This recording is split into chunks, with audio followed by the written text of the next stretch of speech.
Hey, everybody. Welcome to this edition of Bird Brain 66 with your co hosts. He's Andy Teague over there. What's up? I'm Brian Bretsch over here. We never know which side we're on. We'll be like 10 years from now and we still won't get that figured out. But anyway, that's just an inside joke between he and I and anybody who watches this. But today we are going to go over and give our assessment of the 2017 Topps Gallery set. A really interesting set of 8 cards. Topps has been doing this for a number of years. I like the idea of having an artist do a painting portrait of the players. I really enjoy the run of this set overall, but I will turn it over to you, Andy. What are your first impressions or the impressions of even not only the 2017 set, but just the gallery, series in general?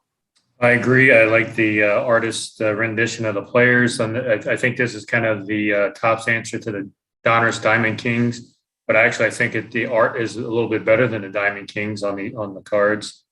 I'm going to start off with Matt Carpenter.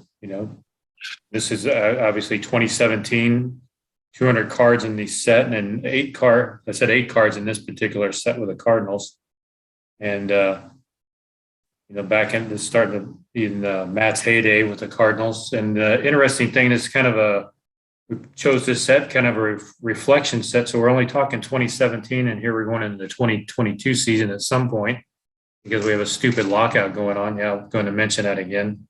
Hopefully it'll be over by the time you see this. But it's a reflection of a lot of young players on the team, and we can take a look at who's even still on the team, from 2017 going forward. And as I can just take a quick glance, there is only one person that still remains a Cardinal as of looking at this particular set. So, Brian, I'm going to turn it back over to you. Is this who we're talking about? Mr. Rookie Card back in Yeah, 17? I didn't count Reyes yet because I don't know I'm not sure what his status will be. I kind of feel like they're going to probably move him and when the offseason resumes again. Maybe not. Maybe he'll still be a Cardinal. So maybe there's 2 left in here. Not sure.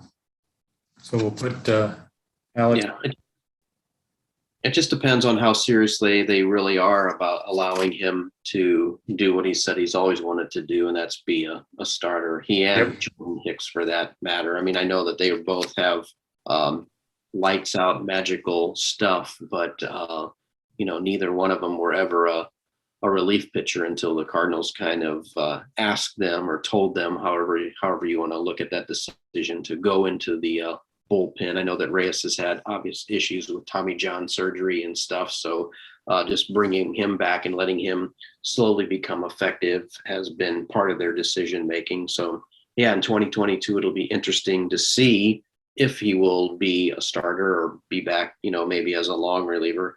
Obviously, I don't think he wants to ever be a closer again, based on. I don't think so either. But like you said, in 2017, I mean, he was the guy, the number one prospect with the electric stuff.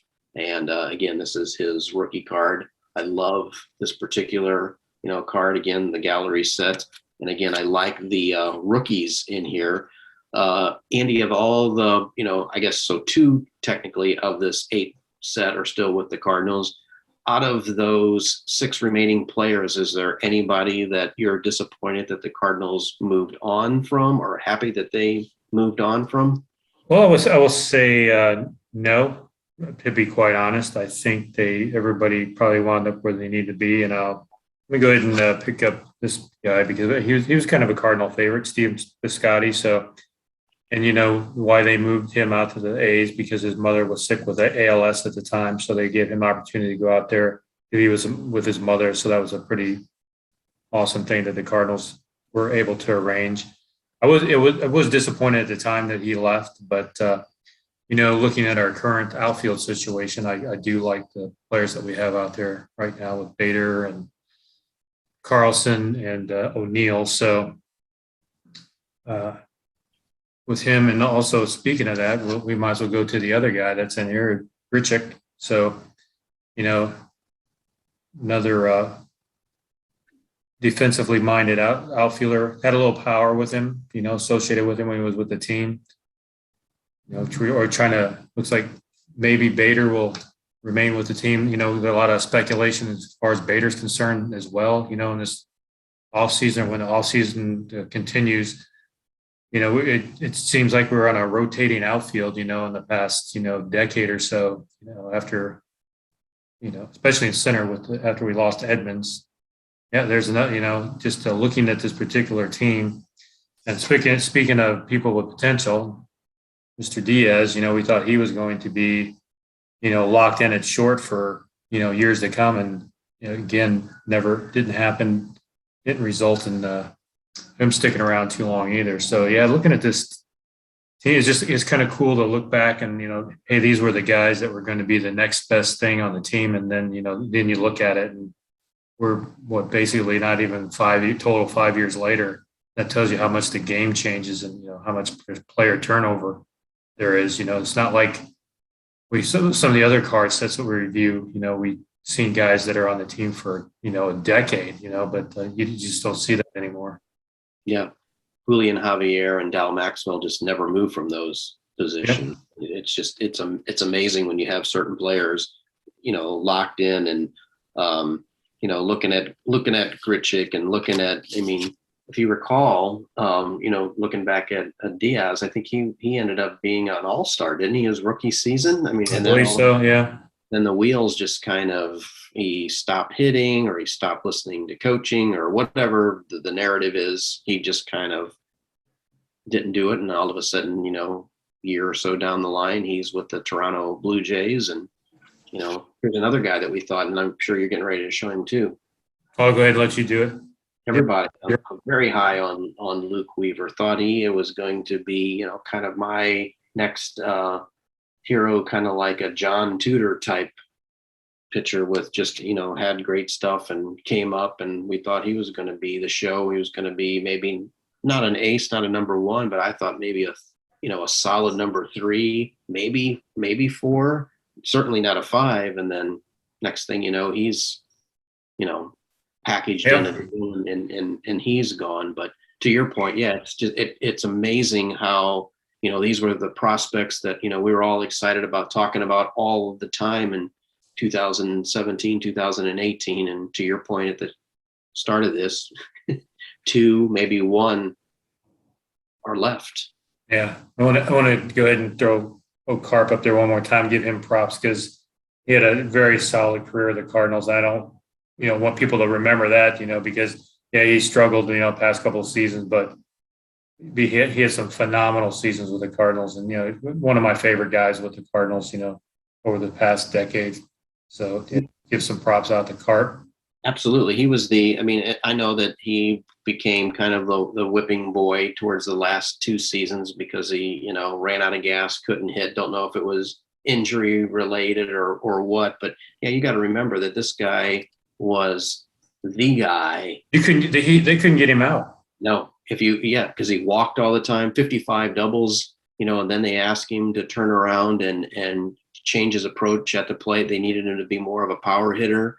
He changed positions. Yeah, multiple times. And then went on the tear. What was it? He hit 6 home runs in 6 different games. And then second half of the season went on that incredible run where he hit all the, so obviously he's a future Cardinal Hall of Famer without question. But yeah, it was kind of sad. And I'll be honest, there were times when I was just going, Matt, you got to get the bat off your shoulder and you got to swing last season and the season before. But again, don't know what injuries he was going through or if he just simply was at the point in his career where he was done and the Cardinals were trying to make the most of what could have been. And then, what was it? Then he comes off the bench last year and back-to-back games and hits 2 monster pinch hit 3-run home runs. And you're like, yes, he's back. And then not so much. And then, maybe draw a walk here, maybe draw a hit. And I think the other thing too that drove people crazy is, yes, he did understand the strike zone, but the last 2 seasons when he was struggling,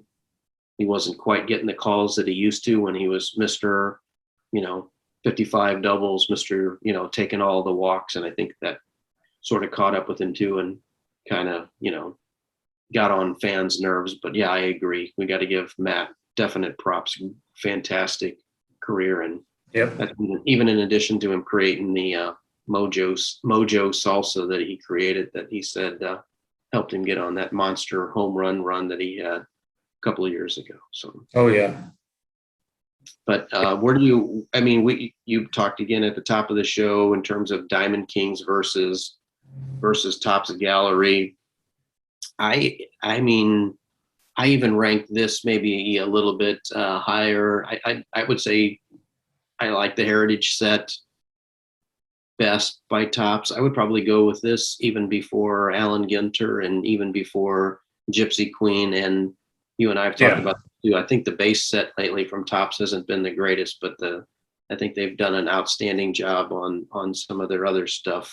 And I really do, over the years, have fallen in love with the gallery sets. Oh yeah. I'm glad they brought it back, because it came on the scene for a while. I think it was from like 97 to 2003. And then they brought it back. I think it was like probably 2016 or so when they brought it back. I'm glad they brought it back. Mm-hmm. I wish they would have continued it though during that entire run. So I was disappointed to see that they did have a gap in there. But, yeah, and I'm going to go real close up here, everybody. Sorry, I cannot pronounce the artist's name, but wanted to give a shout out because, again, this is some really outstanding portrait paintings of these individuals, and I really like it. I also like, too, that we captured Luke Weaver with his rookie number. I always like the high numbers on the pictures. So, in fact, what is I'm trying to remember what Wayno's, was it 70? Was that Wayno's number for the first couple of cards for him when he came up? I'm trying to remember what his number was. I can't remember off the top of my head. You might be correct on that. Yeah. Like that. But I always like those high numbers on those players. Even once in a while, we'll see Yachty with, is it 48? Trying to remember what his number was on a couple of his first cards too. So anyway, just cool when it's captured like that. But kudos to the artists on the Topps Gallery stuff. So as we get ready to wrap up, any other takes, Andy, on this particular set? No, I mean, every set has some cool inserts too, Hall of Fame inserts and things like that. Whether you choose to get those things or not. Sometimes I do, sometimes I don't. This particular set, I don't think I got any of the inserts.